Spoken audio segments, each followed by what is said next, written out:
सास ससुर और बूढ़े माँ बाप को कैसे रहना चाहिए।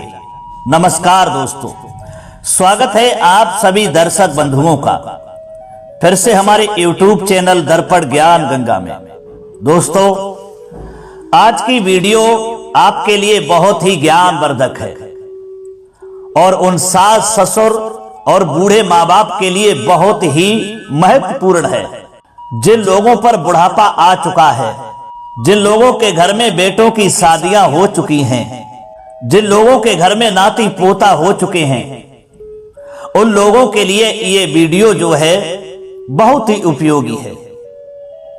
इसमें आज हम आपको बताएंगे कि बुढ़ापे में यदि आपको सुखी रहना है तो आपको ज्यादा कुछ नहीं करना है, केवल 6 बातें ये अपने जीवन में उतारना। केवल ये 6 बातें जीवन में याद कर लो, आपको बुढ़ापे में कभी दुख नहीं होगा, आपका बुढ़ापा सुख से व्यतीत हो जाएगा।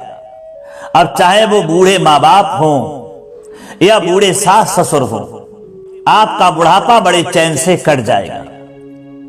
ये 6 बातें आपके लिए बहुत ही अनमोल होती हैं जो हम इस वीडियो में एक कहानी के माध्यम से आपको बताने के लिए जा रहे हैं। पहले आपको बता दें उन 6 बातों के बारे में कि आपको करना क्या है, कौन सी 6 बातें हैं, उसके बाद में कहानी पर गौर करेंगे। दोस्तों, आपके घर की सयानी मालकियत करने वाले बच्चे तैयार हो गए हैं, यानी आपका बेटा आपकी बहू आपके घर की जिम्मेदारी निभाने के लिए यदि तैयार हो गए हैं और आप घर के बूढ़े बुजुर्ग हैं, अगर आपके घर में बेटे बहू घर की जिम्मेदारी संभाल लेने के लिए तैयार हैं या संभाल सकते हैं, तो आपको 2 टाइम गर्म भोजन, कपड़े, जरूरत पड़ने पर दवाई और बच्चों से 2 मीठी मीठी बातें, इतना यदि आपको मिल रहा है तो यही बहुत है। बस इससे ज्यादा आपको कुछ नहीं चाहिए। याद रखें, ये 6 काम आप जरूर करना। कौन से काम करने हैं तो ध्यान दीजिएगा मित्रों। बुढ़ापे में सुखी रहना है तो पहला काम है बेटा बहू घर के मालिक बन जाएं। तो सुई धागा लेकर के आप अपने मुंह की सिलाई कर लेना। सुई धागा का मतलब है कि आपको सुई धागा से अपने मुंह की सिलाई नहीं करनी है, ये केवल एक सुझाव है। जैसे सिलाई और धागे से किसी चीज को सिल दिया जाता है, उसी तरीका से आप अपने मुंह को सिल लीजिए। मेरे कहने का मतलब है कि आप अपनी जुबान को बंद करिए, उसको सिल लीजिए। ये जिह्वा है जो बिना मतलब के भी बोलती है। कितने बूढ़े बूढ़ी तो इसीलिए दुखी हैं कि उनकी जुबान पर नियंत्रण नहीं है, कंट्रोल नहीं है। बहुत से ऐसे घर हैं जिनमें ऐसे बुजुर्ग हैं कि बेटा बहू नहीं सुने तो भी कमरे में बड़बड़ बड़बड़ करते रहेंगे। ऐसा लगता है जैसे ट्रांजिस्टर ऑन कर दिया गया हो। मत बोलिए, मौन रहना सीखिए, शांत रहना सीखिए। और दूसरी बात, अगर बेटे बहू घर के मालिक हैं तो सारी शिकायत करना बंद कर दीजिए। आप ये बूढ़ों की बात है, माता पिता की बात है, वह दिन आने वाला है जब बच्चे घर के मालिक बन जाएं। अभी से तैयारी कीजिए, इंतजार मत कीजिए। शिकायत करना बंद कर दीजिए। बेटे के बारे में अगर कोई पूछे बेटा कैसा है तो कह दीजिए ठीक है, बेटा बढ़िया है, अच्छा है। अगर आप उसकी बुराई कहीं किसी से कर रहे हैं तो अच्छाई तो पहुंचेगी नहीं और बुराई बेटे के पास में तेल मसाला लगा करके पहुंच जाएगी। समझ रहे हैं ना आप दोस्तों? न्यूज देने वाले उनके पास बहुत हैं।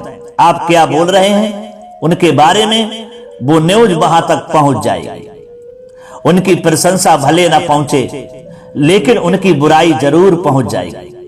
इसलिए आप शिकायत करना बंद कर दें। ये दूसरा मुद्दा है, कोई शिकायत नहीं। याद रखिएगा, मेरी बात आपके बहुत काम आएगी। शिकायत करना बंद बिल्कुल कर दीजिए। कोई शिकायत नहीं करना है आपको। और बहू भोजन बना के आपको दे रही है, आनंद से लीजिए। जो मिल जाए प्रेम से पाइए। सब्जी में अगर कभी नमक ज्यादा हो जाए 1-2 बार बोल दीजिए बराबर नमक ज्यादा हो रहा है, और बोलने पर भी बहू सुधार नहीं कर रही है तो मिर्ची ज्यादा हो रही है, बहू सुधार नहीं कर रही है, तो अपने मन को मार लीजिए। अगर नमक ज्यादा सब्जी में हो जाए तो पानी डालकर थोड़ा सा उसको हल्का करके खा लीजिए।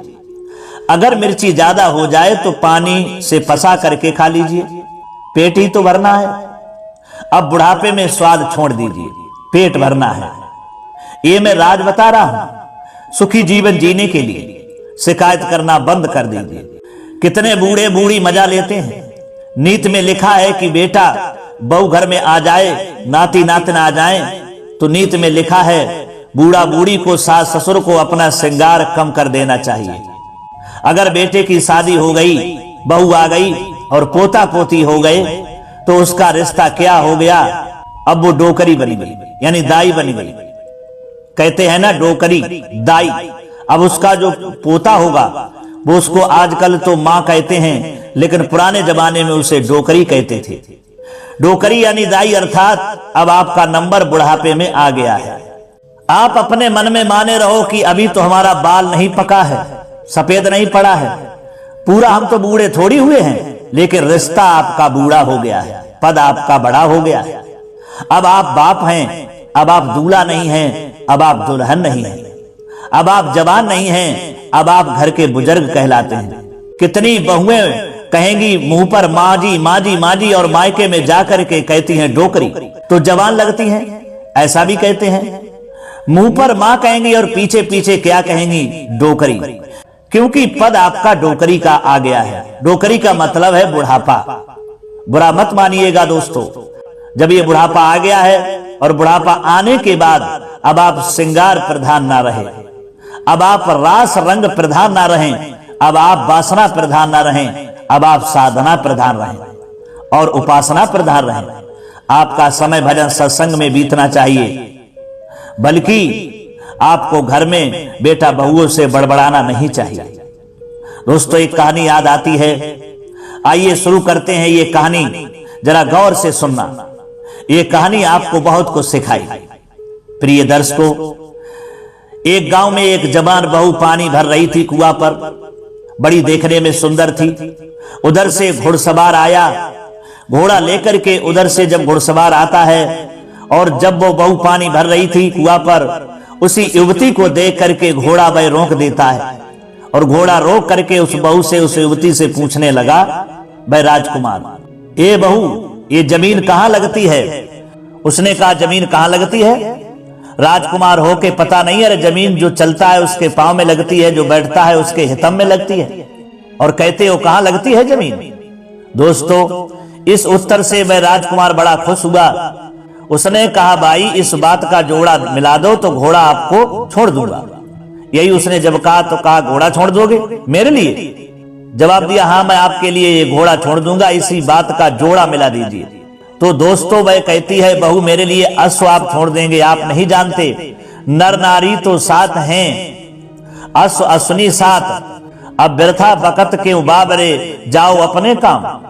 उस बहू ने कहा अरे घोड़ा घोड़ी के साथ है, नर नारी के साथ है, तू फालतू बकवास क्यों कर रहा है? तू अपना रास्ता जा करके नाप ले।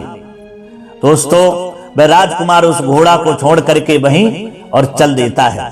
घोड़ा उसने छोड़ दिया। उतने देर में वो निकल गया राजकुमार, और उसका पति आया। देखा कि ये तो राजा का घोड़ा है, राजकुमार का घोड़ा है। उसने कहा घोड़ा किसका है? तब पत्नी ने कहा कि एक लड़का जा रहा था और ऐसी ऐसी बात की और छोड़ दिया घोड़ा को। तब उसके पति ने सोचा लगता है जरूर कुछ दाल में काला है, ऐसे कैसे कोई घोड़ा छोड़ देगा। अब दोस्तों उसने जाना नहीं बूझा नहीं किसी से, और एक मुंगरी ली और अपनी पत्नी को उस मुंगरी से पीटने लगा, मारने लगा। बहुत मारा। मारते मारते वो ले गया अपने घर पर। जब गया तो बेचारी को इतनी कुटाई हुई कि वो